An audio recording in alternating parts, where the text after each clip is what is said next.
PRT वाले candidate हैं जिन यानी कि जो 1 to 5 वाले कैंडिडेट हैं उनकी जो फाइनल आंसर की जारी की गई थी, ठीक है, उनके आंसर की में कोई भी अब परिवर्तन नहीं किया जाएगा। जैसे आपको पता होगा कि लगभग 3 से 4 प्रश्न ऐसे थे जो विवादित प्रश्न थे, उस पर आपत्तियां दर्ज करने के लिए फिर से दोबारा मौका जो है मांगा गया था आयोग के द्वारा। लेकिन यहाँ पे आयोग के द्वारा जो है यही चीज़ बताई जा रही है कि अब दोबारा मौका आपको नहीं दिया जाएगा। स्क्रीन पर आप देख पा रहे हैं TRE 3 के 6 to 8 का फाइनल आंसर की जारी कर दिया गया है। अभ्यर्थी आयोग की वेबसाइट पर देख सकते हैं। यहाँ पे देखेंगे हम पीआरटी के संबंध में थोड़ा सा बात कर लेते हैं। पहले देखिए यहाँ पे आप देखिए, यहाँ देखिए पीआरटी में अब कोई प्रश्न नहीं होगा चेंज, अब आपत्ति के लिए भी नहीं मिलेगा कोई मौका। यानी कहीं ना कहीं आयोग की तरफ से ये बदलाव किया गया है और जो भी आपका फाइनल आंसर की दिया गया है उसी के आधार पे आपके जो भी नंबर बन रहे हैं वही आपके नंबर अब रहने वाले हैं। यानी कि उसमें कोई भी परिवर्तन नहीं किया जाएगा। जो आंसर दे दिया गया है वही आंसर उसको सही मान करके जो है एक्सपर्ट ने कुछ सवालों को लेकर के किया मंथन और सवाल और जवाब पाया गया सही। यानी कि जो भी एक्सपर्ट के द्वारा जो भी जांच चल रही थी आप लोगों के द्वारा, यानी कि जो कैंडिडेट के द्वारा बताया जा रहा था कि पीआरटी के जो आंसर्स हैं वो आयोग के द्वारा गलत दिए गए हैं आंसर की में, फिर भी यहाँ पे देखिए एक्सपर्ट ने कुछ सवालों को लेकर के मंथन किया था। यानी कि वही सब सवाल थे जो 3 से 4 प्रश्न थे, वही सब प्रश्न थे और उस सवालों के जवाब जो है मतलब कि जाँच करने पर यह पाया गया कि जो सवाल के जो जवाब थे वो सही पाएगा। इस वजह से यहाँ पे आयोग का कहना ये है कि अब इसमें कोई भी परिवर्तन नहीं किया जाएगा। जबकि यहाँ पे अभ्यर्थियों की लगातार मांग ये है कि अभी भी जो है कई सारे प्रश्नों के उत्तर जो है वो आयोग के द्वारा आंसर की में गलत दिए गए हैं। अब ये कितना सही है कितना गलत है ये आप कमेंट सेक्शन में ज़रूर कमेंट करके जो है कमेंट करिएगा कि यहाँ पे जो है एक मौका और मिलना चाहिए या उसी को फाइनल जो है मान लेना चाहिए जो आयोग के द्वारा यहाँ पे बताया जा रहा है कि सवाल और जवाब दोनों सही पाया गया है। तो आप लोग जरूर कमेंट करिएगा इसके लिए। ये तो आपको पीआरटी को लेकर के था। अब हम यहाँ पे 6 to 8 को लेकर के बात करेंगे। और देखिए OMR सीट आप जरूर डाउनलोड कर लीजिएगा। 24 तारीख तक आपकी OMR सीट डाउनलोड होने है, ठीक है। उसके बाद से आपकी OMR सीट डाउनलोड नहीं होगी, ना ही रिस्पांस, यानी कि OMR रिस्पांस सीट आपको जो है आपके पास रहनी चाहिए। यहाँ पे 6 to 8 की अगर बात करें इसकी भी फाइनल आंसर की आ गई है और उसमें जो है कई सारे सवाल ऐसे हैं जिसके आंसर्स बदले गए। यानी कि पहले क्या दिया गया था, अब जो है आयोग के द्वारा क्या परिवर्तन किया गया है उसको एक बार देख लेते हैं सभी सब्जेक्ट को लेकर के। दोस्तों वीडियो को लाइक जरूर करिएगा। चलिए एक बार देखते हैं कि क्या कुछ यहाँ पे आयोग के द्वारा अपडेट। सबसे पहले यहाँ पे एक नोटिस जारी की गई थी आपकी 6 to 8 की जो आंसर की जारी की गई थी कि विज्ञापन संख्या 22/2024 के अंतर्गत अध्यापक के पदों पर नियुक्ति हेतु दिनांक 19/7/2024 को वर्ग 6 to 8 के लिए आयोजित लिखित वस्तुनिष्ठ प्रतियोगिता पुनर्परीक्षा TRE 3.2 के भाषा सामान्य अध्ययन और हिंदी अंग्रेजी उर्दू संस्कृत एवं गणित तथा विज्ञान विषय के प्रदर्शित औपबंधिक उत्तर पर जो उम्मीदवारों से प्राप्त आपत्तियों पर विषय विशेषज्ञों की सहमति द्वारा समीक्षा की गई और समीक्षा उपरांत विषय विशेषज्ञों की समिति द्वारा तैयार किए गए अंतिम आदर्श उत्तर दिनांक 19/9/2024 से आयोग की वेबसाइट पर ये उपलब्ध रहेगा। ये आपका 6 to 8 के लिए आंसर की है, यानी कि जो आपको फाइनल आंसर की है इसके संबंध में ये नोटिस जारी की गई है, ठीक है। अब हम लोग देखेंगे कि प्रत्येक जो सब्जेक्ट है उसमें कितने प्रश्न को जो है बदला गया है।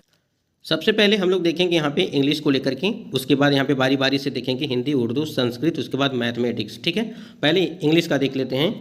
ये है आपका इंग्लिश के लिए, यानी कि हम लोग यहाँ पे देख रहे हैं जो आपका 6 to 8 का जो इंग्लिश है उसमें देख लेते हैं एक बार आंसर की को यहाँ पे कि इसमें क्या क्या परिवर्तन किया गया है। देखिए यहाँ पे फाइनल आंसर की है आपका और 19/7/2024 को ये परीक्षा कराई गई थी 6 to 8 की, ठीक है। यहाँ देखिए ऊपर देख पा रहे कि लैंग्वेज का है, फिर जनरल स्टडीज एंड इंग्लिश का, ठीक है।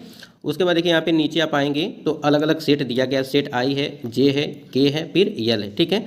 यहाँ पे देखिए किसी भी प्रश्नों के जो है आंसर्स यहाँ पे परिवर्तित नहीं किए गए हैं। देखिए यहाँ पे आप थोड़ा सा यहाँ पे जो है स्लाइड करते जाएंगे, यहाँ पे देखिए यहाँ पे कोई भी परिवर्तन नहीं किया गया है, यानी कि इंग्लिश का जैसे था वैसे ही रहेगा, ठीक है। यानी कि इसमें कोई भी चेंजेस नहीं किए गए हैं। अगर यहाँ पे चेंजेस रहते तो यहाँ पे आपको ये पूरा जो है एक्सप्लेनेशन यहाँ पे दिया रहता है कि क्यों परिवर्तन किया गया है, रीजन क्या है, ठीक है। तो इंग्लिश में कोई भी परिवर्तन नहीं किया गया है। ये तो आपका इंग्लिश को लेकर के हो गया। अब हम लोग अगले सब्जेक्ट की ओर देखते हैं, यानी कि इसमें नो चेंज, यानी कि कोई भी चेंज नहीं किया गया है किसी भी प्रश्नों के आंसर को, ठीक है। तो इंग्लिश में जितने लोगों का जितना नंबर बन रहा है, यानी कि आंसर की मिलाने पर, फाइनल आंसर की मिलाने पर और जो आपका OMR रिस्पांस शीट है उससे मिलाने पे, ठीक है। आप OMR शीट रिस्पांस शीट से ज़रूर मैच कराइएगा, तभी आपकी एग्जैक्ट नंबर का पता चलेगा, ठीक है। उसके बाद सेकंड नंबर पे आप देख पा रहेंगे कि यहाँ पे देखिए लैंग्वेज है, फिर जनरल स्टडीज है, फिर हिंदी, यानी कि जिनका भी 6 to 8 में हिंदी था उनकी हिंदी के प्रश्नों में कौन कौन से प्रश्नों को जो है यहाँ पे चेंज किया गया है वो देख लेते हैं। ठीक है, देखिए ये सेट आपका आई है, ठीक, सेट आई आप लोग देख लीजिएगा, अलग अलग सेट में अलग अलग प्रश्न संख्या होगा। ठीक है, तो हम लोग यहाँ पे देखेंगे जो आपका प्रश्न था एक, यहाँ पे देखिए 93 नंबर प्रश्न है, 93 नंबर प्रश्न है और यहाँ पे ऑप्शन डी लगाया गया है आयोग के द्वारा, अंतिम फैसला ये है। ठीक है, संशोधित करके यहाँ पे देखिए विकल्प तुलसीदास एवं यशोधरा क्रमशः निराला एवं मैथिली शरण गुप्त की रचना है, अतः सही विकल्प डी मान्य होगा। ठीक है, तो ये दिनकर जी वाला जो हमको लगता है प्रश्न है। देखिए 93 नंबर हिंदी में जो 6 to 8 का जो प्रश्न था ये ही प्रश्न है कि रामधारी सिंह दिनकर की रचना नहीं है, यहाँ पे देखिए नहीं है पूछा है। ठीक है, यहाँ पे देखिए कुरुक्षेत्र है, यशोधरा है, फिर तुलसीदास है, फिर उपयुक्त में से एक से अधिक और उपयुक्त में से कोई नहीं। यहाँ पे ध्यान दीजिएगा, अगर इसके पहले जो आंसर दिया गया था उसके आंसर की बात करें तो पहले सी लगाया गया था। ठीक है, यानी कि जब आपकी आंसर की आई थी, प्रोविजनल आंसर की आई थी तो सी लगाया गया था उसमें, लेकिन अब यहाँ पे आयोग के द्वारा जो परिवर्तन किया गया वो ये किया गया है कि इसका जो आंसर माना गया है वो पूरी तरह से यहाँ पे डी माना गया है। ठीक है, ये आपका फाइनल आंसर की है, ये आपका डी माना गया है, तो यहाँ पे आपका ये सही होगा। ठीक है, ये फाइनल आंसर की में आंसर को इस माना गया है, यानी कि हिंदी में अगर देखा जाए तो यही एक ऐसा प्रश्न है जिसमें जो है आंसर को चेंज किया गया है। ठीक, तो हिंदी वाले ये अपना देख लेंगे जिनका भी 6 to 8 हिंदी में था, तो यही एक ऐसा प्रश्न था जिसमें परिवर्तन किया गया। बाकी यहाँ पे देख लेते हैं एक बार, और भी हो सकता हो लेकिन लगता नहीं है कि है। देखिए यहाँ पे कोई भी परिवर्तन इसमें नहीं किया गया, सिर्फ एक ही प्रश्न था हिंदी में। आगे बढ़ते हैं अगले जो सब्जेक्ट, यहाँ पे देखिए हम लोग इंग्लिश की बात कर लिए, हिंदी की बात कर लिए, अब यहाँ पे देखिए उर्दू है। उर्दू को देख लेते हैं कि उर्दू में क्या कुछ परिवर्तन किया गया है। देखिए जिनका भी उर्दू था, यानी कि 6 to 8 में जिनका भी उर्दू था उसका यहाँ पे देखिए अलग अलग सेट दिया गया है, IJKL। ठीक है, और ये उर्दू है, 6 to 8 की हम लोग बात कर रहे हैं। ठीक है, इसमें देखते हैं कि कितने प्रश्नों पर परिवर्तन किया गया है। आप स्क्रीन पर देख पा रहे हैं, अगर परिवर्तन किया गया होगा तो इसमें जो है आपको रीजन भी बताया गया होगा, लेकिन यहाँ पे देखिए कोई भी अभी तक यहाँ पे उर्दू में देखने को नहीं मिला है। देखिए यहाँ पे कोई भी ऐसा मतलब कि प्रश्न है जिस पे कोई परिवर्तन किया गया हो सकता है कि परिवर्तन किया गया हो लेकिन यहाँ पे एक्सप्लेनेशन नहीं दिया गया है, इस वजह से ये चीज़ें क्लियर नहीं हो पा रही हैं। ठीक है, तो उर्दू के लिए अगर उर्दू वाले जो भी कैंडिडेट होंगे आप लोग जरूर कमेंट करिएगा कि कौन से प्रश्न हैं, क्वेश्चन नंबर लिख के जरूर कमेंट करिएगा कि किस पे जो है परिवर्तन किया गया आंसर को, हम लोग उसको एक बार चेक करेंगे। अब यहाँ पे देखिए उर्दू के साथ यहाँ पे देखिए अब संस्कृत की बारी है, यानी कि संस्कृत, उसके बाद मैथ और साइंस का है। ठीक है, हम लोग संस्कृत का देखते हैं कि संस्कृत में कितने प्रश्न जो है जो परिवर्तन, जितने भी कैंडिडेट संस्कृत वाले हैं यानी कि जो 6 to 8 की जो संस्कृत हैं, और इसमें जो कौन कौन से प्रश्न ऐसे हैं जो परिवर्तन किए गए हैं उसको आप लोग देखिए। प्रश्न संख्या 80 है और ये सेट आई है आपका। ठीक है, सेट आई है, और प्रश्न संख्या 80 में आप देख पा रहे हैं आख्यानोपाख्यान उपबृंहितम काव्यमस्ति। ठीक है, अगर इसके आंसर की बात करें, देखिए पहले क्या आयोग ने इसमें पहले आंसर क्या लगाया था उसको ध्यान दीजिएगा। देखिए पहले 80 नंबर जो प्रश्न है इसमें पहले आयोग ने लगाया था वो महाभारत लगाया था। ठीक है, अब यहाँ पे इसको परिवर्तित करके जो है अब कैंडिडेट यहाँ पे आयोग ने पूरी तरह से आंसर को सही माना है, वो उपरतेषु एकस्मात् अधिकम। ठीक है, यानी कि एक से अधिक यहाँ पे आंसर माना है। ठीक है, तो ये चीज़ यहाँ समझिएगा कि यहाँ पे पहले आपका सी था लेकिन अब यहाँ पे आयोग ने डी माना है फाइनल आंसर की में। तो ये एक तो 80 नंबर प्रश्न था। उसके बाद यहाँ पे देखिए अगला प्रश्न है यहाँ पे संस्कृत में, आप लोग जरूर कमेंट करके बताइएगा कि आपके नंबर घट रहे हैं या बढ़ रहे हैं, ये कमेंट जरूर करिएगा। उसके बाद एक आपका प्रश्न है 98 नंबर, हम लोग संस्कृत की बात कर रहे हैं, ध्यान दीजिएगा। ठीक है, संस्कृत में 98 नंबर प्रश्न है कि पुराणस्य शैली कीदृशी वर्तते। ठीक है, यहाँ पे पुराणस्य शैली कीदृशी वर्तते। उसके बाद यहाँ पे अगर इसके आंसर की बात करें, यानी कि पहले जो आयोग ने आंसर लगाया था वो आपका यहाँ पे बी लगाया था, यानी कि अतिशयोक्तिमयी। ठीक है, ये आपका आंसर यहाँ पे लगा हुआ था, लेकिन यहाँ पे जब फाइनल आंसर की आपकी जारी की गई है तो उसमें परिवर्तन हो गया, यानी कि उपर्युक्तेषु एकस्मात् अधिकम। ठीक है, ये आंसर आयोग ने लगाया है इसको, तो यहाँ पे डी इसका जो है आंसर, तो जिन्होंने भी डी लगाया होगा वो उनका सही होगा। ठीक है, यहाँ पे अगर संस्कृत की बात करें अगले प्रश्न, यानी कि 104 नंबर प्रश्न है कि एकम सद बहुधा भवति इति मान्यता कुत्र प्रापेत।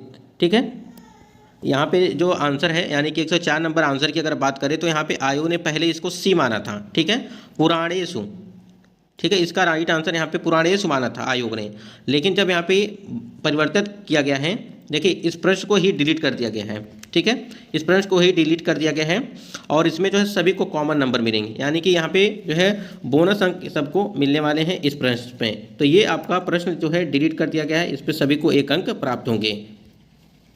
प्रश्न संख्या 120 है। अगर यहाँ पे हम लोग संस्कृत की बात कर रहे हैं, संस्कृत में 120 नंबर प्रश्न है कि सत्यम जन्म कस्मात रक्षति, ठीक है। अगर यहाँ पे आंसर की बात करें इसका, यानी कि पहले जो इसका आंसर था वो ऑप्शन नंबर डी माना गया था। आयोग के द्वारा पहला जब प्रोविजनल आंसर किया गया था तो उसमें डी माना गया था, लेकिन अब इसका जो आंसर है वो ऑप्शन नंबर ई है, यानी कि उपरोक्तेषु कश्चन अपि नास्ति, ठीक है। यहाँ पे उपरोक्त में से कोई नहीं यहाँ पे बताया जा रहा है। तो ये आपका ई नंबर यहाँ पे सही होगा। जिन्होंने भी ई लगाया होगा उनके नंबर जो है सही होंगे। यानी कहने का मतलब ये है कि संस्कृत में जो है 4 प्रश्न हैं, 4 प्रश्न में आपके 3 प्रश्नों के आंसर्स बदले गए हैं और 1 प्रश्न को जो है डिलीट किया गया है। तो ये डिलीट वाला सभी को कॉमन यानी कि बोनस अंक प्राप्त होंगे। बाकी के जो आपके ऑप्शंस हैं यानी कि 3 प्रश्न हैं उस पर जिनका भी आंसर सही होगा उनका नंबर सही होगा। उसके बाद यहाँ देखिए संस्कृत के बाद हम लोग मैथमेटिक्स यानी कि मैथ और साइंस की बात कर लेते हैं कि इसमें कितने प्रश्नों पर जो है आपत्तियाँ, मतलब कि कितना प्रश्न जो है ऐसा है जिसमें परिवर्तन किया गया। एक प्रश्न आपका था यानी कि मैथ और साइंस की बात करें तो अचित द्वारा 10,000 रुपये की राशि 2 वर्ष के लिए 10% वार्षिक चक्रवृद्धि ब्याज पर उधार ली जाती है और 2 वर्ष के अंत में उसे भुगतान किए जाने वाला चक्रवृद्धि ब्याज और राशि ज्ञात कीजिए, ठीक है। ये आपका मैथ और साइंस का था। अगर यहाँ पे पहले जो आपका आंसर लगाया था वो डी लगाया गया था, देखिए हमने यहाँ पे पहले लिख के रखा है कि पहले जो यहाँ पे आंसर लगाया गया था वो आपका डी लगाया गया था, ठीक है। अब यहाँ पे जो आंसर है इसमें से कोई नहीं, ठीक है। यहाँ पे ये परिवर्तन किया गया है यानी कि ऑप्शन नंबर ई इसको यहाँ पे रखा गया। एक तो ये प्रश्न यानी कि मैथ और साइंस में। अगला प्रश्न इसमें है प्रश्न क्या 103 है। मैथ और साइंस में 2 प्रश्न सिर्फ यहाँ पे परिवर्तन किया गया था ऑप्शन में, ठीक है। एक टैंक सिलेंडर के आकार का बना है जिसके एक सिरे पर एक अर्धगोलाकार गड्ढा बेलन की ऊंचाई 1.5 मीटर और त्रिज्या 30 सेंटीमीटर। टैंक का कुल सतह क्षेत्रफल था। अगर इसके आंसर की बात करें, देखिए यहाँ पे आयोग ने पहले इसका आंसर जो लगाया था वो यहाँ पे ई लगाया था, ठीक है, ई लगाया था। लेकिन अब यहाँ पे आंसर जो है परिवर्तित करके यहाँ पे 3.3 मीटर स्क्वायर यहाँ पे है। तो ये यहाँ पे इसका राइट आंसर यहाँ पे बताया जा रहा है। तो यहाँ पे मैथ और साइंस में 2 प्रश्न हैं यानी कि 2 प्रश्नों के जो उत्तर है उसमें परिवर्तन किया गया है। अब आपके कमेंट्स आने चाहिए कि आपके नंबर बढ़ रहे हैं या घट रहे हैं, ठीक है। तो देखिए यहाँ पे संस्कृत के 4 प्रश्न यानी कि 4 प्रश्नों में 1 प्रश्न डिलीट किया गया है, 3 प्रश्नों के आंसर जो है बदले गए हैं। वहीं पे अगर यहाँ पे मैथ और साइंस की बात करें तो मैथ और साइंस में 2 प्रश्नों के जो है आंसर्स बदले गए हैं। हिंदी की अगर बात करें तो हिंदी में 1 प्रश्न है यानी कि जो रामधारी सिंह दिनकर वाला प्रश्न है वो वहाँ पे उस प्रश्न के जो आंसर्स हैं उसमें परिवर्तन किए गए हैं। अगर एक चीज़ और बात करें, देखिए यहाँ पे इंग्लिश में कोई भी हमको लगता है कि चेंजेस नहीं किए गए हैं और ना ही आपका उर्दू में। आप कमेंट सेक्शन में कमेंट जरूर करिएगा कि आपके कितने नंबर अब बन रहे हैं, क्योंकि देखिए अब इसके बाद से कोई भी परिवर्तन नहीं किया जाएगा, क्योंकि अब जो है मौका नहीं दिया जाएगा किसी को भी आपत्ति करने के लिए, ठीक है।